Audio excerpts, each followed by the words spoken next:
అది September 7th morning 1:40 AM. Moon మీద Indian space vehicle land అవుతుందా లేదా అని భారతదేశ ప్రజలందరూ ఒక హిస్టారిక్ మూమెంట్ కోసం ఎదురు చూస్తున్నారు. టీవీల ముందు కూర్చొని అప్డేట్స్ చూస్తూ చాలా ఆసక్తితో వెయిట్ చేస్తున్నారు. దేశ ప్రధానమంత్రి గారు కూడా చాలా టెన్షన్తో వెయిట్ చేస్తున్నారు. ఇస్రో సైంటిస్టులు చాలా శ్రద్ధగా వర్క్ చేస్తున్నారు. మూన్ సర్ఫేస్కి 30 కిలోమీటర్స్ ఎత్తులో ల్యాండర్ ఉంది. ఇంకొక 15 minutesలో ల్యాండర్ మూన్ మీద ల్యాండ్ అవ్వబోతుంది. ల్యాండర్ చిన్నగా తన స్పీడ్ని తగ్గించుకుంటూ ఉంది. ఎగ్జాక్ట్గా మూన్ సర్ఫేస్కి ల్యాండర్ 2.1 కిలోమీటర్స్ ఎత్తులో ఉందనగా ఒక అనుకోని సంఘటన జరిగింది.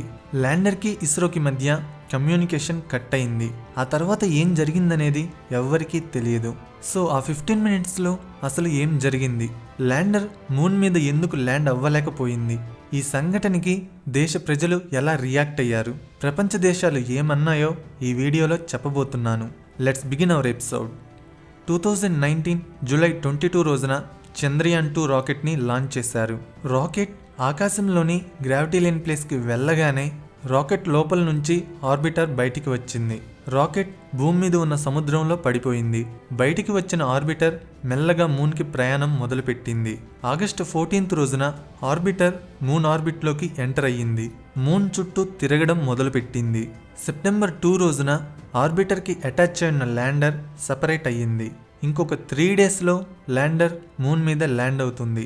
ఈ ల్యాండర్ పేరే విక్రమ్. ఆర్బిటర్ మాత్రం 100 కిలోమీటర్స్ ఎత్తులో మూన్ చుట్టూ తిరుగుతూ ఉంటుంది. ఈ ఆర్బిటర్లో ఇప్పటి వరకు ఏ దేశము ఉపయోగించని హై రిజల్యూషన్ కెమెరాస్ ఉన్నాయి.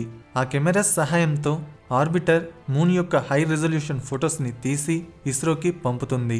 యాక్చువల్గా ఆర్బిటర్ అనేది మూన్ చుట్టూ 1 year తిరగాలని ఇస్రో ప్లాన్ చేసింది. కానీ జర్నీ టైంలో ఫ్యూయల్ని ఎఫిషియెంట్గా యూజ్ చేయడం వల్ల ఆర్బిటర్ లైఫ్ స్పాన్ 1 year నుండి 7 yearsకి పెరిగింది. ల్యాండర్ మెల్లగా చంద్రుని మీద ల్యాండ్ అవ్వడానికి ప్రయాణం మొదలుపెట్టింది. 3 days తర్వాత సెప్టెంబర్ 7th రోజున మార్నింగ్ 1:40 AMకి విక్రమ్ ల్యాండర్ మూన్ సర్ఫేస్కి 30 కిలోమీటర్స్ ఎత్తులోకి రీచ్ అయ్యింది. నెక్స్ట్ 15 minutesలో విక్రమ్ మూన్ మీద ల్యాండ్ అవుతుంది. ఈ 15 minutes అనేవి చాలా క్రూషియల్ టైం. ఈ 15 minutesలో 6120 km/h ఉన్న విక్రమ్ స్పీడ్ని 7 km/hకి తగ్గించాలి. అందుకే ఇస్రోకి ఈ 15 minutes చాలా ఇంపార్టెంట్. విక్రమ్ స్పీడ్ని 6210 నుంచి 500 km/hకి తగ్గించారు. ఇప్పుడు విక్రమ్ మూన్ సర్ఫేస్కి 7.4 kilometers ఎత్తులో ఉంది. నెక్స్ట్ విక్రమ్ స్పీడ్ని 331 km/hకి తగ్గించారు. ఇప్పుడు విక్రమ్ మూన్ సర్ఫేస్కి 5 kilometers ఎత్తులో ఉంది.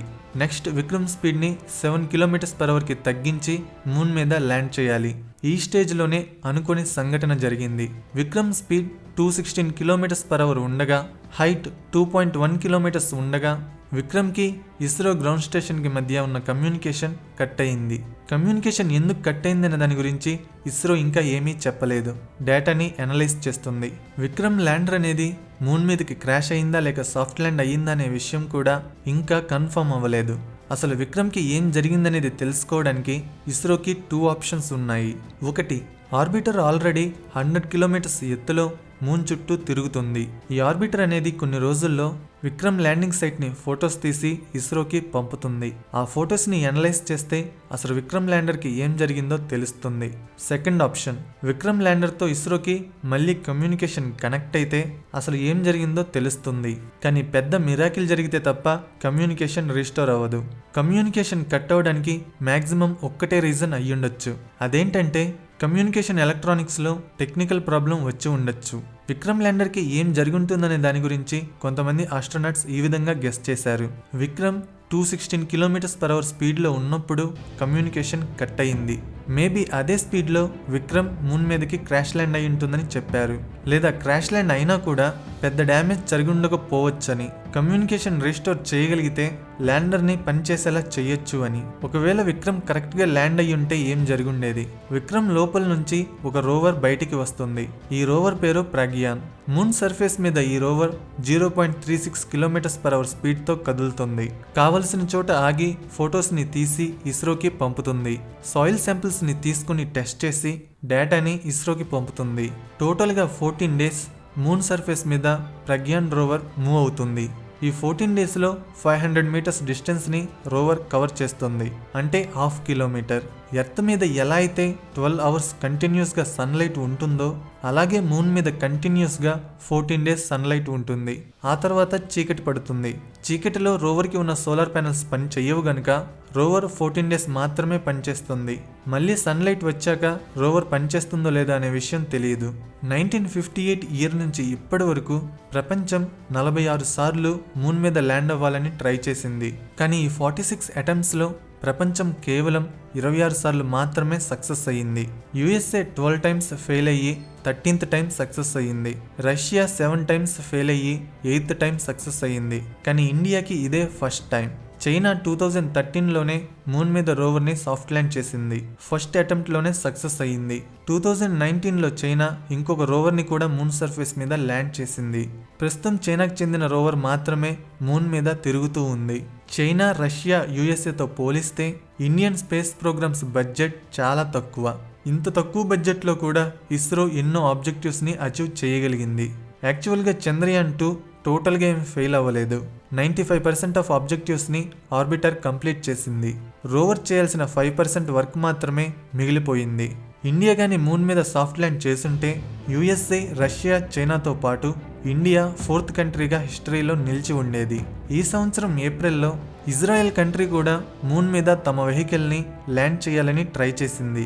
కానీ స్పీడ్ని తగ్గించడానికి ఉపయోగించే థ్రస్టర్స్ పనిచేయక ఆ వెహికల్ మూన్ సర్ఫేస్ మీద క్రాష్ అయ్యింది. ఈ విషయం తెలుసుకున్న ఇస్రో ముందుగానే జాగ్రత్త పడింది. ఒకవేళ థ్రస్టర్స్ పనిచేయడం మానేస్తే ఎమర్జెన్సీ థ్రస్టర్ యాక్టివేట్ అయ్యేలా ఇంకొక ఎక్స్ట్రా థ్రస్టర్ని ల్యాండర్ లోపల అమర్చింది. పక్కా ప్లానింగ్తో ఇస్రో చంద్రయాన్ 2ని లాంచ్ చేసింది. కానీ ఇలా అనుకోని సంఘటన జరిగింది. మిషన్ ఫెయిల్ అయినప్పటికీ దేశం మొత్తం ఇస్రో సైంటిస్టులకి అండగా నిలిచింది. ట్విట్టర్లో ప్రౌడ్ ఆఫ్ యూ ఇస్రో అని 5 లక్షల మంది ట్వీట్ చేశారు. దేశ ప్రధానమంత్రి నరేంద్ర మోడీ గారు కూడా ఇస్రో సైంటిస్టులని అభినందించారు. ఇస్రో చైర్మన్ కె శివన్ గారు మిషన్ ఫెయిల్ అయినప్పుడు కొంచెం ఎమోషనల్ అయ్యారు. నరేంద్ర మోడీ గారు శివన్ గారిని హగ్ చేసుకుని ఓదార్చారు. శివన్ గారు ఎమోషనల్ అయ్యారు అంటే అతను చంద్రయాన్ 2కి ఎంత డెడికేటెడ్గా వర్క్ చేశారో అర్థమవుతుంది. ప్రాజెక్ట్ సక్సెస్ అవ్వాలని ఎన్నో పూజలు కూడా చేశారు. కె శివన్ గారు ఒక పేద కుటుంబంలో పుట్టారు. తనకి 15 సంవత్సరాలు వచ్చే వరకు చెప్పులు కూడా కొనుక్కోలేని పరిస్థితుల్లో వాళ్ళ కుటుంబం ఉండేది. అయినా కూడా వాళ్ళ నాన్నగారు తనని కష్టపడి చదివించారు. పొలం అమ్మి మరీ కాలేజ్కి ఫీ కట్టారు. అన్ని కష్టాలు ఉన్నా కూడా బాగా కష్టపడి చదువుకోబట్టే కె శివన్ గారు ఇవాళ ఇస్రోకి చైర్మన్ అవ్వగలిగారు. విక్రమ్తో కమ్యూనికేషన్ కట్ అయ్యాక నరేంద్ర మోడీ గారు 25 మినిట్స్ స్పీచ్ ఇచ్చారు. ఆ స్పీచ్లో ఈ విధంగా చెప్పారు: వేల సంవత్సరాల చరిత్ర ఉన్న మన దేశం ఇలాంటి మూమెంట్స్ వచ్చినప్పుడు స్లో అయ్యిందే తప్ప అవి మన ఆత్మస్థైర్యాన్ని మాత్రం దెబ్బ తీయలేకపోయాయి. మన సైంటిస్టులకి నేను చెప్పాలనుకుంటుంది ఒక్కటే: ఇండియా మొత్తం మీతో ఉంది. దేశ ప్రగతి బాటలో మీరు ఎంతో కాంట్రిబ్యూట్ చేశారు. మీరు మీ బెస్ట్ ట్రై చేశారు. ఇప్పటి వరకు ఎవ్వరూ వెళ్ళలేని ప్లేస్కి మీరు వెళ్ళాలని డేర్ చేశారు. అది చాలు మాకు ప్రౌడ్గా ఫీల్ అవ్వడానికి అని మోడీ గారు తన స్పీచ్లో చెప్పారు. రీసెంట్గా ఆర్బిటర్ విక్రమ్ ల్యాండర్ యొక్క థర్మల్ ఇమేజ్ ఇస్రోకి పంపింది. థర్మల్ ఇమేజ్ వల్ల లాభం ఏంటంటే విక్రమ్ ల్యాండర్కి డ్యామేజ్ అయ్యిందో లేదో తెలుస్తుంది. విక్రమ్ ల్యాండర్ ఒరిజినల్ ల్యాండింగ్ సైట్కి 500 మీటర్స్ దూరంలో ఉందని ఇస్రో కనుక్కుంది. విక్రమ్ ల్యాండర్ ఎక్కడ ఉందో కనుక్కున్నారు కనుక అది సాఫ్ట్ ల్యాండ్ అయిందా లేక క్రాష్ ల్యాండ్ అయిందా అనే విషయాన్ని ఇంకా తెలుసుకోవాల్సి ఉంది. విక్రమ్ ల్యాండింగ్ సైట్లో ఇంకా సన్లైట్ 14 డేస్ ఉంటుంది గనుక ఈ 14 డేస్ ఇస్రో ల్యాండర్తో కమ్యూనికేషన్ రీస్టోర్ చేయడానికి ట్రై చేస్తూ ఉంటుంది. ఒకతను ట్విట్టర్లో ఈ విధంగా ట్వీట్ చేశాడు: 3,84,397 కిలోమీటర్స్ జర్నీ చూస్తే చాలు ఇస్రో అంటే ఏంటో తెలుస్తుంది. జస్ట్ ఆ 2.1 కిలోమీటర్స్ మనల్ని డిఫైన్ చేయలేవు. ప్రౌడ్ ఆఫ్ యూ ఇస్రో అని ట్వీట్ చేశాడు. చంద్రయాన్ 2 ప్రాజెక్ట్ మీద టోటల్గా 16,500 మంది వర్క్ చేశారు. 900 కోట్ల రూపాయలు ఖర్చు పెట్టారు. 9 ఇయర్స్ పాటు వర్క్ చేశారు. దీని ఇంపాక్ట్ నెక్స్ట్ రాబోతున్న మూన్ మిషన్స్ మీద పడదు. అప్కమింగ్ ఇస్రో మిషన్స్ ఏంటంటే 2020లో సూర్యుడిని స్టడీ చేయడానికి ఒక స్పేస్ వెహికల్ని పంపిస్తారు. ప్రాజెక్ట్ పేరు ఆదిత్య L1. 2021లో ఒక మాడ్యూల్లో 3 మనుషుల్ని పెట్టి స్పేస్లోకి పంపించి వాళ్ళని తిరిగి మళ్ళీ భూమి మీదకి రప్పిస్తారు. ప్రాజెక్ట్ పేరు గగన్యాన్. 2022లో మూన్ సర్ఫేస్ మీదకి మళ్ళీ ఇంకొక రోబోట్ని పంపిస్తారు. ప్రాజెక్ట్ పేరు చంద్రయాన్ 3. 2023లో మార్స్ ప్లానెట్ చుట్టూ తిరిగేలా ఒక ఆర్బిటర్ని పంపిస్తారు. ప్రాజెక్ట్ పేరు మంగళయాన్ 2. ఆల్రెడీ మార్స్ చుట్టూ ఒక ఇండియన్ ఆర్బిటర్ తిరుగుతూ ఉంది. సో ఈ ప్రాజెక్ట్స్ అన్ని సక్సెస్ అవ్వాలని మనం కోరుకుందాము.